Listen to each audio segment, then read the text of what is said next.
नाशिककरांसमोरचं पाणी टंचाईचं संकट टळलेलं आहे, कारण शहराला पाणी पुरवठा करणाऱ्या गंगापूर धरणामध्ये यंदा मागील वर्षांपेक्षा 17% अधिक पाणीसाठा शिल्लक आहे आणि अधिकच्या पाणीसाठ्यामुळे यंदा 31 जुलैपर्यंत पाणी टंचाईचं संकट नाही आहे। गंगापूर धरणामध्ये सध्या 75% पाणीसाठा आहे, तर गंगापूर धरण समूहात 67% पाणीसाठा आहे। नाशिकमध्ये पाणी टंचाईचं संकट टळलं असून गंगापूर धरणामध्ये गेल्या वर्षीच्या तुलनेमध्ये 17% अधिक पाणीसाठा आहे, त्यामुळे जुलैपर्यंतचं पाणी संकट आता टळलेलं आहे। यंदा 31 जुलैपर्यंत पाणी टंचाईचं संकट नाशिककरांवर ओढवणार नाहीये, कारण गंगापूर धरणामध्ये यंदा गेल्या वर्षीच्या तुलनेमध्ये 17% अधिक पाणीसाठा आहे।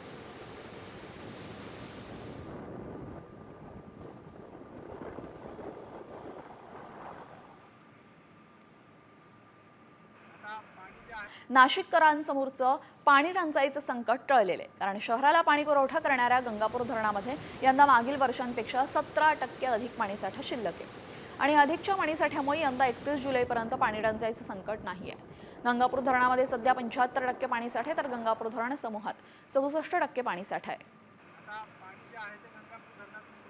नाशिकमध्ये पाणी टंचाईचं संकट टळलं असून गंगापूर धरणामध्ये गेल्या वर्षीच्या तुलनेमध्ये 17% अधिक पाणीसाठा आहे, त्यामुळे जुलैपर्यंतचं पाणी संकट आता टळलेलं आहे। यंदा 31 जुलैपर्यंत पाणी टंचाईचं संकट नाशिककरांवर ओढवणार नाहीये, कारण गंगापूर धरणामध्ये यंदा गेल्या वर्षीच्या तुलनेमध्ये 17% अधिक पाणीसाठा आहे।